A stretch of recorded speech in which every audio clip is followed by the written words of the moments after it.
Ngayon nabalitaan ni Haring David na pinagpala ng Panginoon ang sambahayan ni Obed-Edom at ang lahat ng pag-aari nito dahil sa kahon ng Diyos.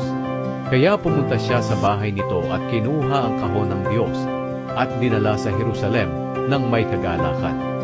Nang maka-6 na hakbang na ang mga nagbubuhat ng kahon ng Panginoon, pinahinto sila ni David at naghandog siya ng isang toro at isang pinatabang guya.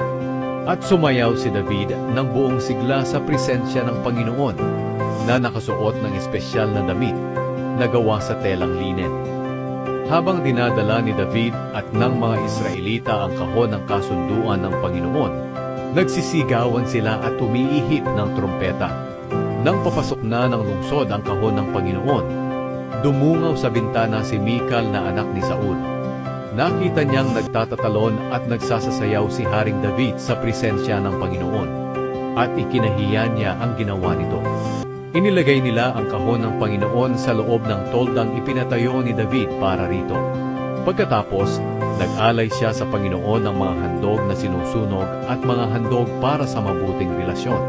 Pagkatapos niyang maghandog, binasbasan niya ang mga tao sa pangalan ng Panginoong makapangyarihan. Binigyan niya ng tinapay, karne at pasas ang bawat isang Israelita, lalaki man o babae. Pagkatapos, umuwi sila sa kani-kanilang mga bahay. Nang umuwi si David para basbasan ang sambahayan niya, sinalubong siya ni Mikal na anak ni Saul at kinutya. Napakadakila ng araw na ito para sa kagalang-galang na hari ng Israel. Sumasayaw kang halos hubad na sa harap ng mga babaeng alipin ng mga opisyal mo. Hindi ka man lang nahiya.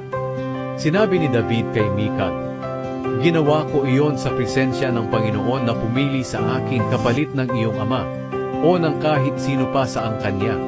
Pinili niya akong mamahala sa mga mamamayan niyang Israelita, kaya ipagpapatuloy ko ang pagsasaya sa presensya ng Panginoon.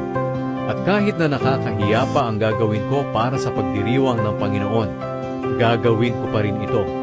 Kahiya-hiya ako sa paningin mo, pero marangal ako sa paningin ng mga babaeng alipin na sinasabi mo." Dahil dito, hindi nagkaanak si Mikal hanggang sa mamatay siya.